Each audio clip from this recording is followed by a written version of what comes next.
All right, everybody, I want to show you what I've been doing the last couple of weekends. I moved in these 2 skids of ash yesterday from the other barn. It's where I keep the John Deere tractor up there. And it was packed full downstairs, so I needed to get it cleared out. Over here I got some cedar. And it's not a lot, but little stash of cedar. And then I got some pine 2x4s and the next skid that I'm breaking down, taking the stickers out and dead stacking it. Last weekend I moved those over in that corner, got them off sticks, and I got my bander over there. I'm gonna band it, keep them all together. These are 2 skids of pine 1x. Took them off the sticks last summer, and they were just sitting in the other barn. So I moved them back here to get them out of the way. And that's some 2x material. I cut my 2x 1.5 inches so that it works with all the hangers. If you're building something and putting a floor in, whatever, you can use the metal hangers. And there's 2x4s, 2x6, 2x8s, 2x10s, probably some 2x12s in there too. And there's some more on the floor that were mixed in with this skid here of some banded 2x4s. And there's some 1x on the bottom of that skid too. So that's what I've been doing. Gonna get all this stuff moved over into this corner and piled up. Just kind of get an inventory of what I have and how much I have of each and get everything sorted. Some nice looking stuff.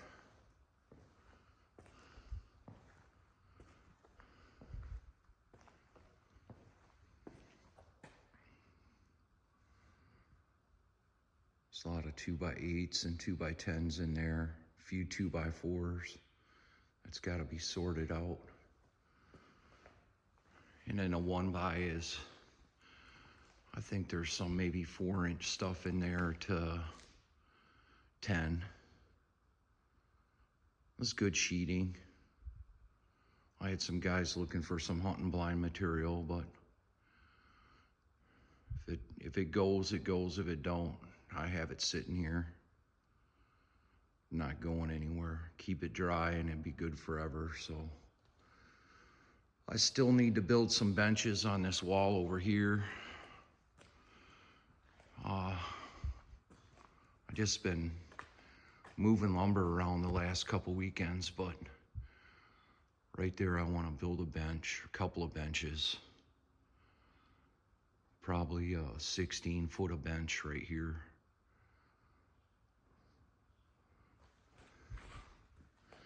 Then I moved my sticker box down. I built that probably 35, 40 years ago to put my sticks in. Just a pallet, and then I built some sides and everything. Place to keep them, and there's a pile of them there that I took off these 2x4s last weekend that I got to put in there. But I use ash.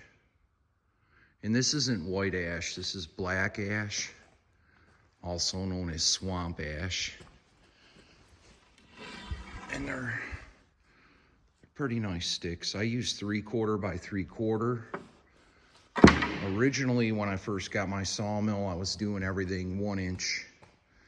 You really don't need a 1-inch air gap in there. And the issue is with thicker stickers, then you got a huge pile. This way I'm cutting a 1/4 inch out of every row. It just saves me some height. And if you're limited on space, you know, and you really only need a 3/4 inch sticker. You know, 3/4 of an inch gives you plenty of airflow. So these sat outside for 2 years with a tarp over them. Actually, a piece of plastic, I use that. Shrink wrap boat plastic. A buddy gets it for me when they take the plastic off the boats in the springtime. And they normally just throw it out, but he's got a source for it, so I covered this. I cover all my wood piles with it, and it's way better than a tarp. Sometimes you get a few holes here and there, but you work around it. And that's why the ends are a little bit grayed, but the center is like brand new, just sawed. But they set outside 2, maybe 3 years with that plastic over the top. The edges get a little dark from the sun bleaching. I just covered really the top and maybe the top 6 inches down on each side just to keep the water from running down inside, but I left the sides open so the air can get through, which you have to. If you cover it solid, it'll just mold. And when these here were milled, I put them right in the barn. So some of this was really high moisture when I put it in there. That's why it's blue stained and got some mold on some of them, but some of them are pretty clean. Like this one here is really clean. But just for sheeting, whatever, outdoor buildings, wood sheds, hunting blinds, it's good enough for sheeting. We cut it, I'm gonna say, one year we milled in July, and it was 90 some degrees out. It's not the perfect time to saw. I really should saw early spring before the heat turns on, and you'll get a lot less of that blue stain, black mold, white mold. But like I say, most of it fared well. Some of the stuff that was really wet, when you saw a pine, the stuff on the outside is really saturated. The more you get to the heartwood, it's not quite as saturated. So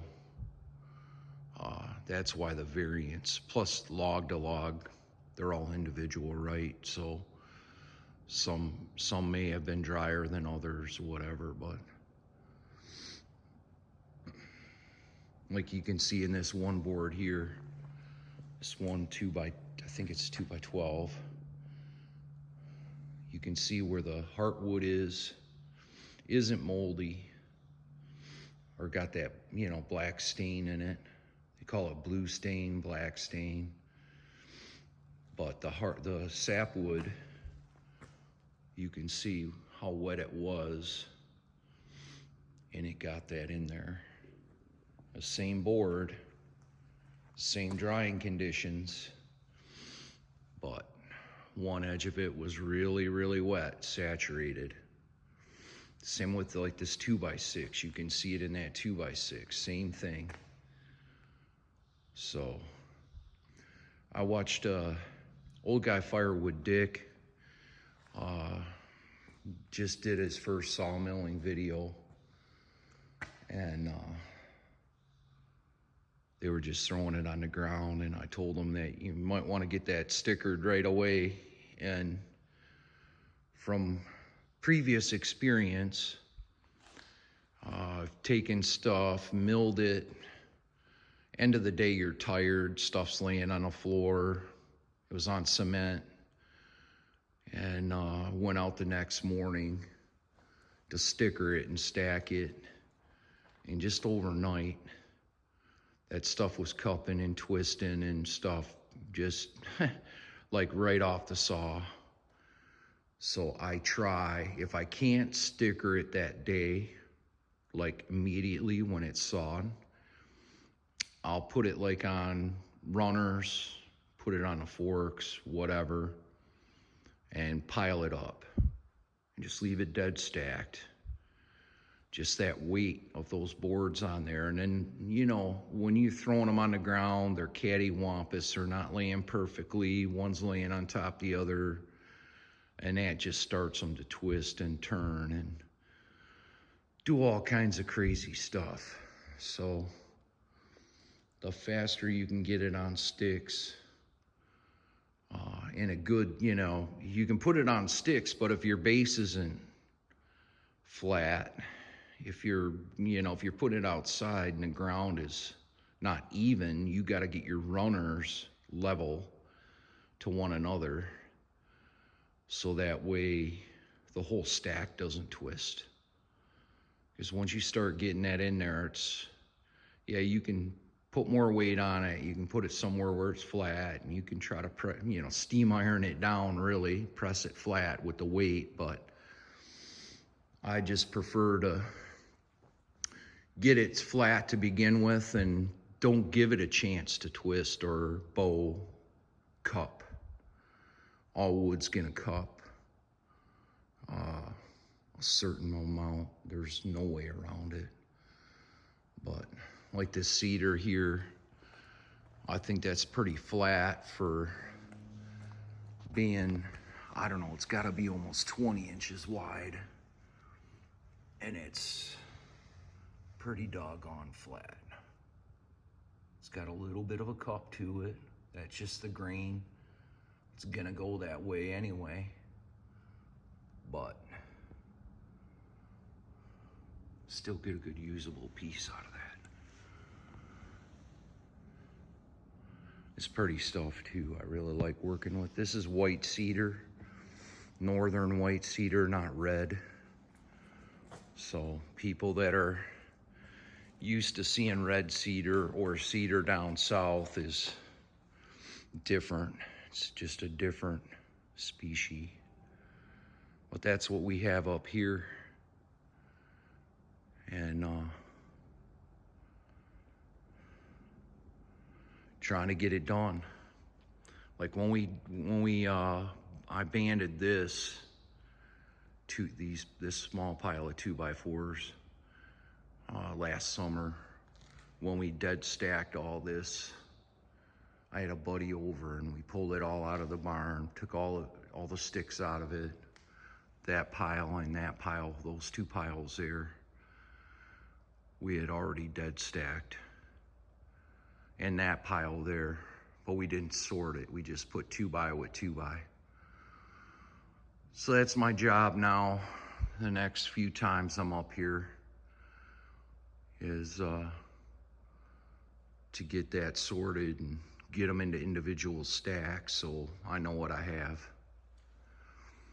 All right, I hope this helped you out as far as stickering stuff and